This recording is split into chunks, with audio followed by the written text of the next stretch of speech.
Hello and welcome to Impact Africa, our online talk show where we get to have conversations with diverse people and organizations who are impacting lives positively. Yes, this is your girl, Kemi Akiode Adebayo, aka Mama K. And in today's program today, I've got this brother of mine, I have to think about it, a resilient, very, very passionate about environmental issues and human rights. He's the director for Hands of Nehemiah and the senior pastor of Altar of Liberation, Mr. Barry Wugale. Thank you. Pastor, let me use the right term. Pastor, me and you, Yes, Mama K. How are you today? I'm doing very well. I couldn't be doing better than. Awesome. So, share with us your journey from Nigeria, very briefly, to Cape Town. How did you end up in Cape Town?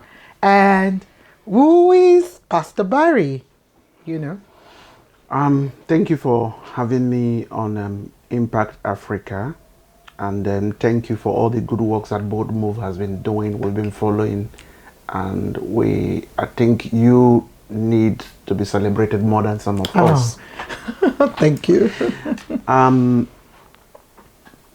Pastor Barry is 49, born into a very humble family.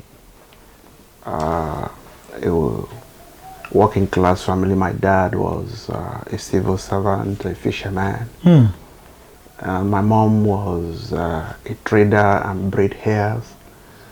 Both of them didn't have the opportunity of having Western education. Right. But they made a conscious decision that I was going to be educated. And I made a conscious decision at a very early age that I was going to understand what made them not to be educated. Okay.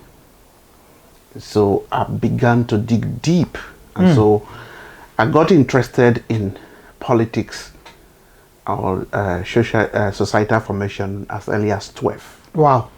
That's a serious. Yes, I wanted to. No wonder. Yeah. It's been there all along. At the age of 12. Yes, okay. I at the age of 12, I concluded that I was going to be a radical writer. And so by the age of 17 going to 18, when Ken Saro-Wiwa introduced the movement, I believe I was one of those that were ripe and was waiting harvesting. And so the movement gave me a direction. At the age of 21, I was the secretary of the Ogoni community in Kaduna. Okay. And you didn't share with us where you were born exactly. Yeah, so where are you from exactly? Okay, I am an Ogoni. Okay, because when you mentioned that, for people who don't know, so an Ogoni is from which state in Nigeria specifically? The Ogoni people is one of the ethnic nationalities in the Niger Delta. We are specifically in River State. Okay. River State has about 13 ethnic groups. Ogoni is one of them. Today we are about 1.2 or 1.3 million of us. And then, so the Ogoni people had their own struggle against Shell. So when Ken raised the struggle, I took interest. My mom was one of those that were converted into the movement through an underground political school. Okay. Your mom? Yes, my mom was attending. My grandmom is a feminist. My paternal. No wonder you're passionate about women and fighting for women too. My paternal grandfather was also an activist in the colonial era. And my maternal grandfather, sorry. So I had all of those background. And I have an uncle who is a very radical journalist and all of that. So when Ken Saro-Wiwa started the movement, so it was not about family ties. It was about the fact that I believe what he was saying. So I got involved, and that by the age of 21, I was secretary of the Ogoni community in Kaduna. Okay. And then I represented the community in an underground negotiation structure for the state creation. We were hoping to get a state as a kind of negotiation between us and the military. So By the age of 26, I got fully immersed and into the struggle, and which led me to escape Nigeria to Benin Republic. In Benin Republic, I headed the... When you say escape, yeah, what were you running from at that time? Okay, there were the Shell, after they killed Ken Saro-Wiwa, had insisted on resuming oil operation. Okay. So some of us led the structures to ensure that Shell does not return to Ogoni, which they have not returned up to today. So I escaped to Benin Republic, and in Benin Republic, I was eventually elected as the leader of almost 2,000 other activists from Ogoni ethnic nationality. My activity in Benin Republic became so intense, and at the time there was an attempt to kidnap me and take me across the border, and that is how I escaped and came to South Africa. Okay, I see. Yeah. So when did you come then? I arrived South Africa which year roughly? 2004. 2004. Yeah. Wow. So you left South Africa, started, into radical politics and so on at 12.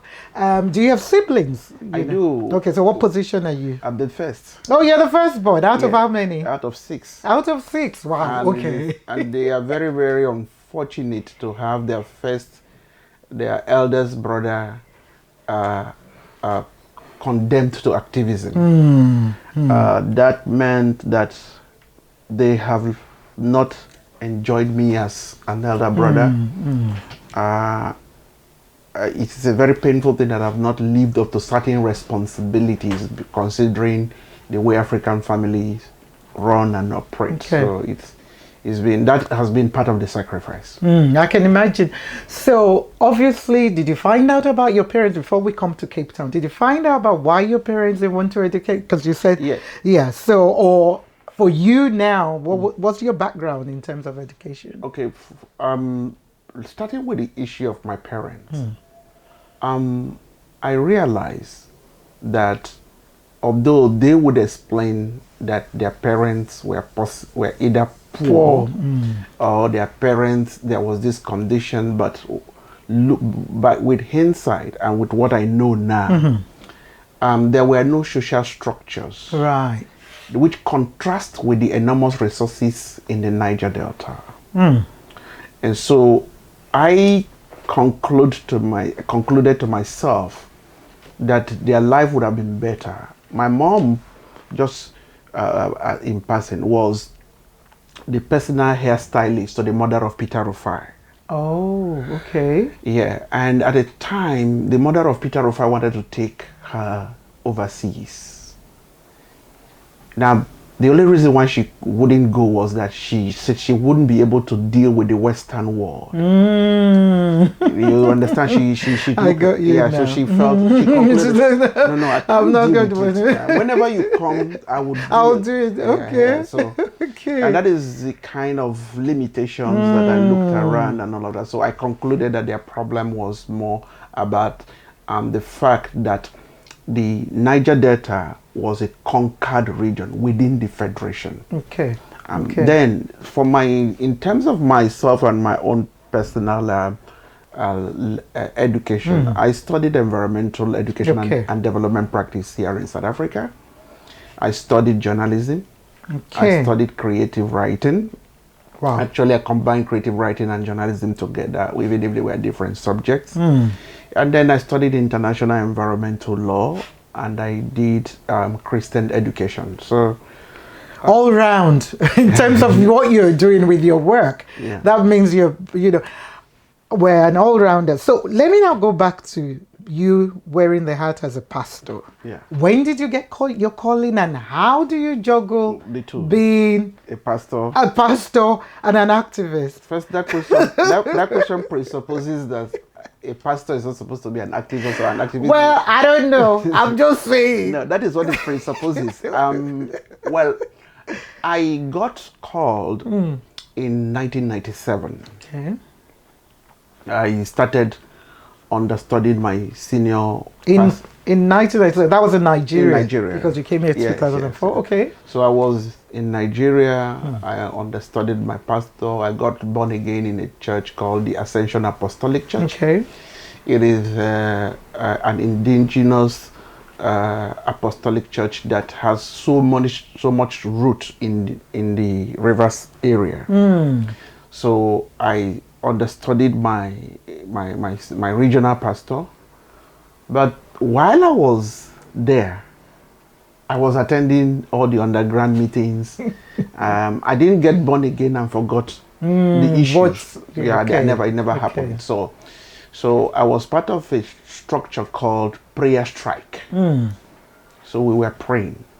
But while all the clergies were praying and we were coming together, I, for one, thought that prayer was not going to solve the problem. So that's me. I was going there, so I looked at all these big men, they are praying.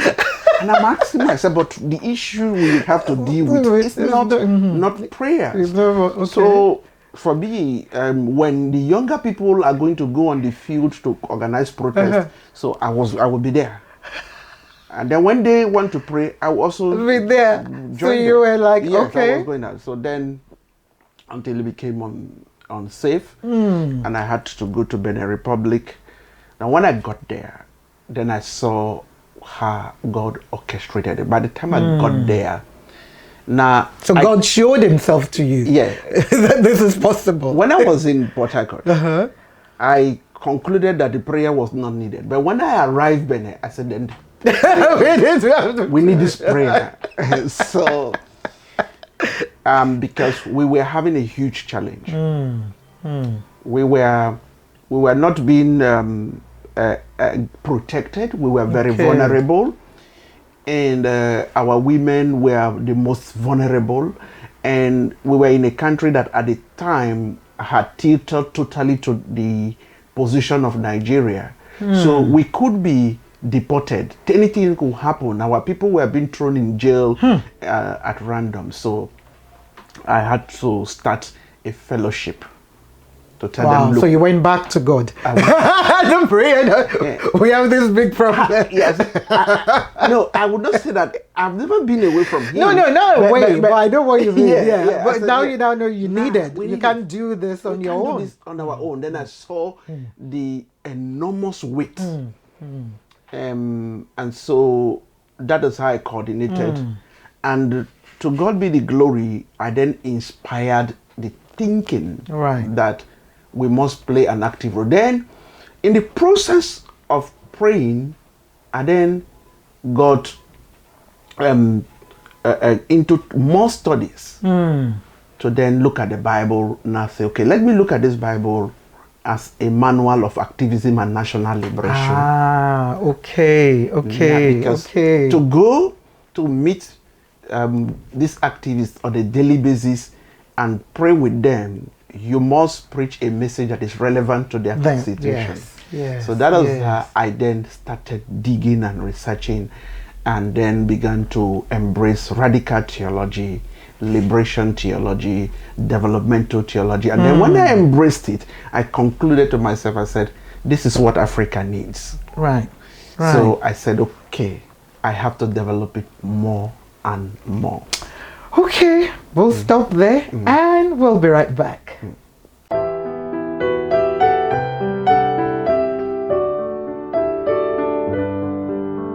Oh, Pastor Barry, what a journey. It's been a great journey. What a journey it has been from your 12-year-old being kind of knowing what you wanted to do in terms of, the radical, not radical in a bad way. And I think when we talk about radical, people think, no, you're just being, radical. But it's about fighting for what one believes is one's right. Exactly. At the end of the day, with you flying the flag for the Ogoni tribe, having parents, who are, and grandmother was a feminist, so you were born into it, but I believe it was your calling as well.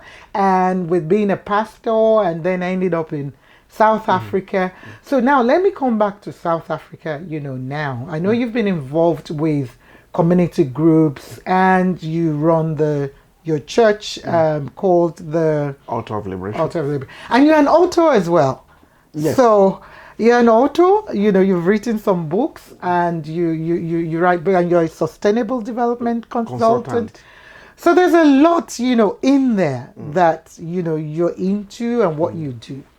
So I want to ask, let me go first, and you're very active in the Nigerian community and the Nigerian fellowship, the pastors, how do you juggle, all this? That's one. And then what makes a community organization to work? Because, or an MPO, or I don't know what form, structure you have for what you do, what makes it to work? Can you share some of that, and then how you juggle? Okay, I think what makes, today I was just concluding a report on one MPO where you were on your way coming. I just finished it. Okay. I've been around the block when it comes to issue of MPO and NGO management, and the key thing is transparency. Don't get into running an MPO if for you it is a means of earning. Whether the MPO is a faith-based, a community-based, whatever, don't get into it. If you don't have your own means of earning, I find it embarrassing when people say, this is my organization. I am the owner of this organization. That on me, that already tells me that you don't know what it means. An MPO simply is a template for you to give to humanity in a regulated manner. Correct. That's what it means. And so, if you have the thinking, and I tell you, I've turned down a lot of consultancy for a lot of MPO, because when they come to talk to me, you could see that this person is thinking of it as a business, is thinking of it as his or hers. And so once you have that mentality, Mama K, it's going to be difficult for you and that person to go anywhere. It is not going to happen. There's going to be crisis upon crisis upon crisis. So what is an MPO? An MPO is a collective tool which a person or group of person construct for the beneficiation of society. If you understand it that way, you will not have a problem to comply. Okay. You will not have a problem to comply. And so, for me, just to say, I started Ogoni Solidarity Forum here in South Africa. The Ogoni Solidarity Forum in Nigeria is doing better, stronger. And people will often call me and say, why are you not always recognized? I said, I never formed the Ogoni Solidarity Forum to be recognized. You know? Many years ago, a funding organization from Germany said they were warned, or they've been warned by the government of South Africa not to give funding to us because our activity is considered inimical to the statehood of Nigeria, and we cannot do that from here. So they then, I said, so what is the solution? They said, can you give us a reference or references to sister organizations in Nigeria? I said, okay, this is the contact of this person, this is the contact, this is the contact. I never bothered. In fact, they got bigger funding, and they got funding that made them to run. So because it was, the situation says, I cannot do X, Y, Z. Okay, so to run MPO, people must first of all detach their person. Right. Simple as that. So how do I jump? Yeah, how do you juggle? How do I jump? All these roles conflicting. Some of them are. Yes, exactly. So how do you juggle them? What happens is that I get involved in any platform or any activity on the basis of what I think or believe should be the principle driving that platform. And so when I got involved in the Pentecostal Fellowship of Nigeria, my vision or my idea was that it was time that the Pentecostal Fellowship of Nigeria come out to be a pillar, a voice in what is happening in Nigeria. And I told myself that in Nigeria, not South Africa. No, at that time, it was about voice for. Well, then here this is the way I look at it: a voice for Nigerians or within Nigerian community here, and a voice that is able to make critical statement about Nigeria at home. So that was my own idea. Unfortunately, I believe, and I do tell my colleague, I think my position looks too radical. And so either PFN was not ready for me or I was not ready for PFN.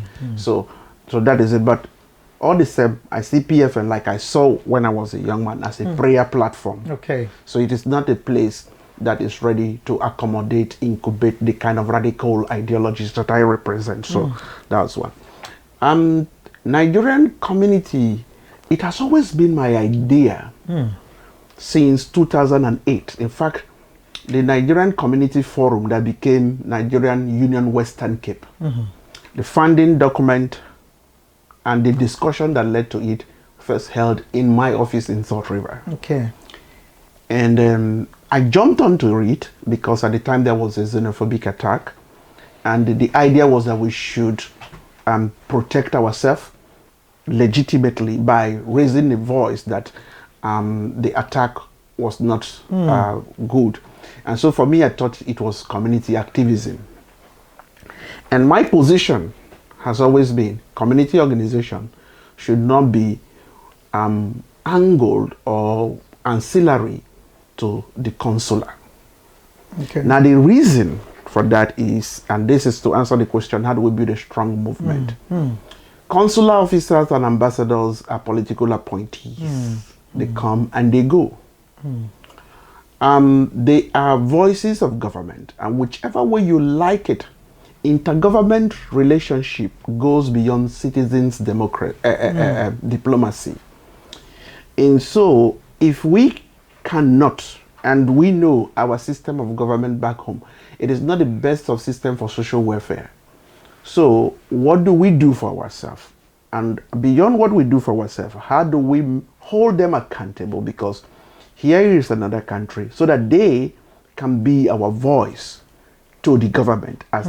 So the only thing they owe us is to speak. But they will not speak if we are not well structured. The idea of they will bring money, they will bring this, is fantasy, is illusion. It will never happen. Never. Not Nigeria of today. Maybe in the 2 or 3 decades coming, but to Nigeria today, it will never happen. So a way to run a strong community organization is for the organization to find a way to find the strengths within themselves, and then make that strength relevant to the local economy. If we are not able to do that, we are wasting our time. We'll stop just now for more things, and we'll be right back.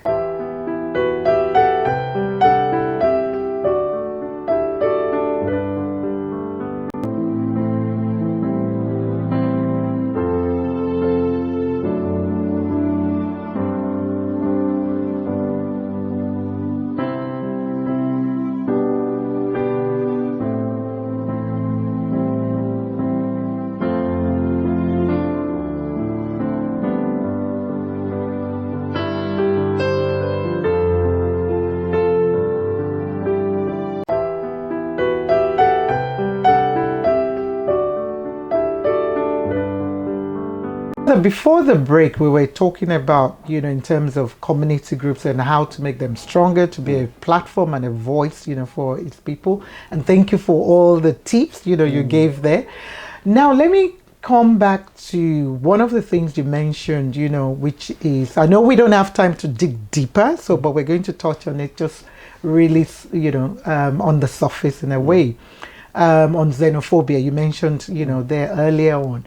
And what I want to touch on is to ask, what would you say can be the solution to, having this issue that we sometimes have, that, it's happened like 2 or 3 times, or, in the last 15 years, where different, things, caused it. And as a Nigerian, I know, and I'm a Nigerian as well, I'm proudly Nigerian, I know we get the end of the stick with people saying negative things, thinking, oh, everybody is into this, into that. But meanwhile, we have a lot of Nigerians in South Africa who are doing good, more than, the ones who are spoiling them, which sometimes are the reason for all this xenophobic attack. So what would you say would be solutions? Let's focus on the solution rather than the problem, to addressing one, Nigerians being known as this negative narrative that is out there. How do we address that? And 2, not having another xenophobic kind of issue in the next God knows how long again, because something else might trigger it. Okay. I'll just give pointers. 1, please. Nigerian professionals that are here should be more visible. Okay. You don't go and hide behind the classroom in the university or in the hospital ward that is saying, oh, it's those people. Nigerian professionals must be more visible. 2, Nigerians as a group and as a community should structure their community organization to run better. Okay. So, for example, there is no Nigerian community organization that admits our sisters from South Africa that are married to us. And we have quite a number of them. Okay. They should be very active. Okay. They should even hold positions. Because that would help create, that relationship. Okay. All right. The Nigerian government must do a better work in terms of representing the image of the country. This fire brigade diplomacy, only when there is a problem. If you don't take your own people serious, how do you expect other people to take them serious? And then number 4, so the Nigerians that are here should retweak their thinking in terms of, I came here to make money. Rather say, my bottom line is, what value do I add to the society? Yes. Yeah. And not to think of you wanting to build a 10-bedroom mansion in a village that you will never go until maybe the day you die, we contribute money and send you there.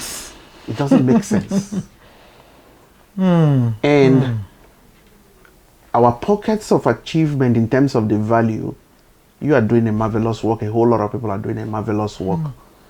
But what platform have we, what impetus have we given to the aggregation of our small things? Right. We've not done that. And the other one is those that lack the capacity to bring something to the community table should be honest to themselves. Because, there are a lot of people that don't want to come to meeting, because when they come to meeting, what do you get? So you don't come and then make the meeting look like, in fact, the meeting are worse organized than village meetings. It's so well, let's move on before I get into trouble. I agree with you. I'm not saying that, and I know people already know we're having this conversation, which needs to be shared. Lastly, okay. Lastly, and maybe perhaps the biggest point is South African government has to apply this philosophy. You treat a snake bite with the poison that you made into an antidote. It is a little bit disappointing when you conclude and say a country of 200 million people are all criminals. Yeah. And so, if I were in a policy position in South Africa, I would say, what makes these people, their skin to be thick? And how can I cut part of those, thickness and instill it? For example, this country, we see the colossal poverty in communities. And then you see a Nigerian come here and with maybe 2,000 rand, before you will know, he has multiplied it. So the question is, how do they do it? I would find a way. I would find a way to drain those virtues and instill in my people. There is something South Africans complain about, or when I hear listening to government, it's a subliminal complaint, which is to say, the informal businesses devalues the structures here. The informal businesses take from our people. Nah, that is the way they look at it. But the question should be, the former big businesses, you are struggling with them. And who owns the big businesses? What does the big businesses translate to in the life of your people? For example, if you go to Nigeria, the big businesses struggle because there is always a roadside solution template.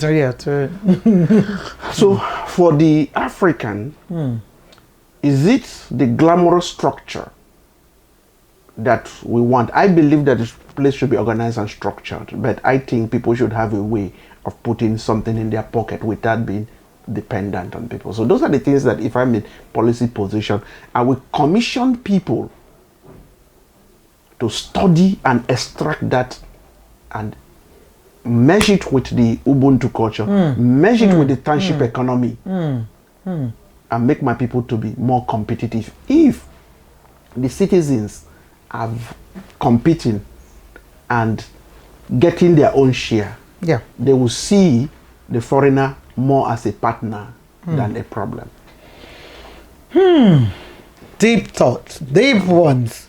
I really want to ask you all the examples you've given. I really want to break them down, but sadly, because of time, I wouldn't be able to do that. And I'm hoping as well to come back, for a part 2, of this. But before we go, though, I still want to ask something in terms of your journey and your life and what you've been through and the roles you played, be it a pastor, be it a consultant, be it a radical theologian, and so on.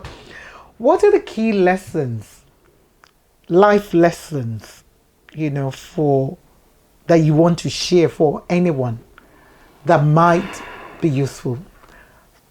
What are life lessons that you've had that you will go and say, you know what, if you had a younger Barry who is 12 years old, when you were 12, you'll be telling younger Barry this at 12 because you've, like you said, you're almost going to your 50, your fifth floor.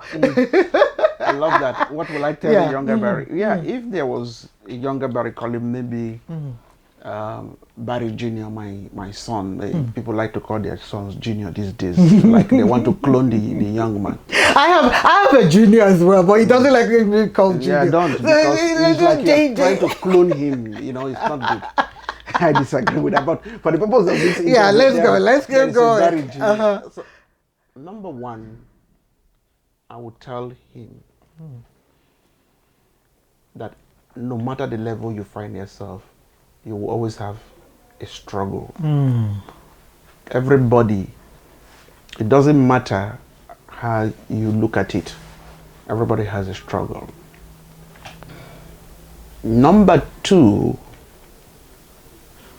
I would tell him that better learn that you will never get all. And so when you start a fight or you start an issue, ask yourself, what is the best alternative to no agreement? Okay. What is the best minimum that is equal to my maximum? And the other thing that I never learned so quickly in my life was that it is not what people say that makes them to earn your trust. It is not what people say. I did not learn that so early. And linked to that is the fact that even people who stand with you in certain situations may be standing with you because they have seen something about you that you have not seen. Okay. So there is always a degree of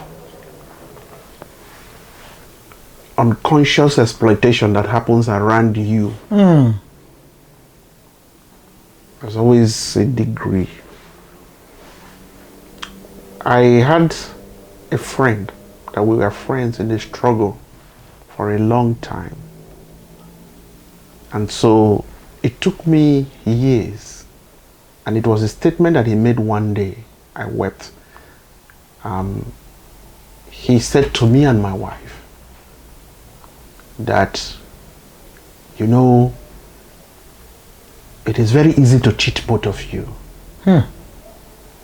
We laughed. He was saying it in reference to somebody. As we drove and we were going, I was crying. My wife said, what? I said, that man has cheated us for long. And we did not know. So, these are some of the things. Of course. And is that the reason? Don't let me go into it because if not, we'll start another conversation, Exactly. me and you. Exactly. So let you finish. So, okay, but yeah. And another thing that I would tell my son is, if you find yourself representing a group of people, convince yourself that you have been betrayed even before you will be betrayed. Just convince yourself. That's deep. Wow. Yeah, convince yourself. Disappoint yourself before they will disappoint you. Don't allow people to break your heart. Break it by yourself so that you can be able to make it easily. And lastly, look, I won't say some other ones. Lastly is, don't ever let people waste your time. Okay. If you allow people to waste your time, you will find yourself revolving in a circle. Africans have a way of taking the most precious thing from you by manipulating you emotionally. I agree. And it's sad. Yeah, it's very sad, but that is the truth. The African comes to you and convinces himself that he's not going to take no for an answer. If he will come to you and say, Mama Kemi, you know you are the only person that can do this thing, then he will tell you, God put you in this place. In fact, when I was sleeping last night, the ancestors appeared to me. Now, and he's asking from you time. And to him, time means nothing. He would never monetize time. And after he takes it from you, he will walk away. You see, an African will tell Mama K to organize an event or help him to put something together. And then people come there and give him maybe 10,000 rand. He will tell those people thank you, but he will not tell Mama K, who organized those people to come and give 10,000 thank you, because in his mind, Mama K did not give money. How do we move away from that one? Let me feel, because if not, we're really going to run too much out of that. How do we move away from that particular example you've just given now? What is the solution? It's a very terrible situation, and this thing can be transposed into governance, into business, into marriage, into everything. Because the African holds on to culture as a tool of convenience, holds on to religion as a tool of convenience.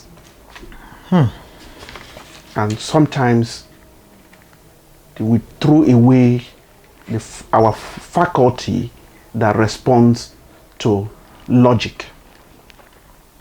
So how do we move away from it? Is one, because we are a very religious continent. The content of the message that comes from the religious sector must start to address those fundamental issues. We must start dealing with those issues. And then educators must factor that into whether it be our life orientation, social studies, and that. These things are real issues. And these are things that lead to our public enterprises in Africa failing. Mention one public enterprise in Africa that has lived for 50 years. Because if Mama K is the MD of Nigerian Airways and she does not give me a complimentary ticket, she's in trouble. You are a bad person. You are a bad person. I'll go to the village. I will tell the village people. I will scandal your name. That's a problem. So entitlement mentality. I am entitled to. And so if I have my son, I will tell him never to think that he's entitled to anything, and never to be friends with people that have the mentality of entitlement. Because the person that has mentality of entitlement, you are always indebted to him until the day he will die. Yeah, forever. Forever you are entitled, you are indebted to him. He does not care. There is, no matter what you do, he would always come back and say, you owe me this. You owe me that. You owe me that. So, if the Africans do not address entitlement mentality, you are responsible for my failure. That is why false prophets succeed. Because once they tell the people it is somebody that is the cause of your problem, it fits into what you were thinking. It fits into what the Africans think. So is there any African that has died that we did not try to find out who killed him? Is there somebody is responsible? Is there any woman that is having delayed childbirth that there is not somebody that is being accused? In Africa, accidents don't happen. Somebody is always responsible. Wow. I'm going to stop there. Thank you very much. I really want to go on and on, but I knew this was going to happen. Thank you. Because you have so much depth, of knowledge, and in your work and line of what you're doing. I believe so much is a calling anyway for you as well, be it God called, and in terms of working in the community and fighting for human rights, is a calling upon your life. And well done, for what you've done for the Ogoni people. Some people might agree, some might not agree with you, but at the end of the day, you know why and what you're doing, and why you're doing it, and what you get out of it. Thank you very much for you. man. So I celebrate you. Thank you, man. And I wish you all the very best with your ministry, with your books, with your... We didn't even have time to talk about that. What are the names of your books again? Okay, just share very quickly. We'll share the details at the end. The one that is trending now is Africa in Captivity. It is a time for the church to stand. Africa in Captivity. Yeah. Okay. The second one to that is coming up in about 2 weeks' time. How and why to evolve Christian influence in African politics. I haven't read your book. Did I get it? I got it, but I haven't had time yet to read it. But I will. Don't make me begin to come and protest at your door, because it's time. Finding time to read. I don't read as much as I need to. Fine. But wish you very well. So we are coming up with more books, I guess, to come. Yeah. In the future. I've concluded work on 2 novels. Okay. One of it is called Niger Delta Command, and the other one is called Anonymous Command. It's a sequence. All right. Okay. The Niger Delta Command, my only reason why it is not out, it would have been out in 7 days from now. Okay. But the only reason why I stop it is that I want to walk around to get a discussion with a movie producer first. I want that work to go on the big screen. In fact, if that work goes on the screen first, before the book is actually comes out, I will be very grateful for that. Well, I'm sure there are people watching, you never know, who will hear this, and I've heard your story here, and who might want to tap into that and, help make that happen in a way. Oh, that would be because I can't wait to hear more story, because our history, our current story, where we are, they all matters, and we need people like you who are making it alive, or making it come alive. So kudos to you. Thank you, wishing you all the very best. So in closing, however, I still want you to please speak to our viewers, out there, just to give them any words of encouragement or whatever, young people, women, Ogoni people, whoever you want to talk to directly. Please just, in closing, just say a few words. Okay, in closing, first and foremost, my first word of encouragement will go to the Ogoni people. Few days from now will be Kensarawiwa's 26th anniversary of his killing. Let the struggle not die. Linked to that is that as Africans, if we don't liberate ourselves, nobody will liberate us. Enough of the story about colonialism, slavery. We cannot be held back by those. We must roll up our sleeves and do well. So if you are an African politician, make sure you hold yourself accountable. If you are a part of the civil society structure, make sure you hold yourself accountable.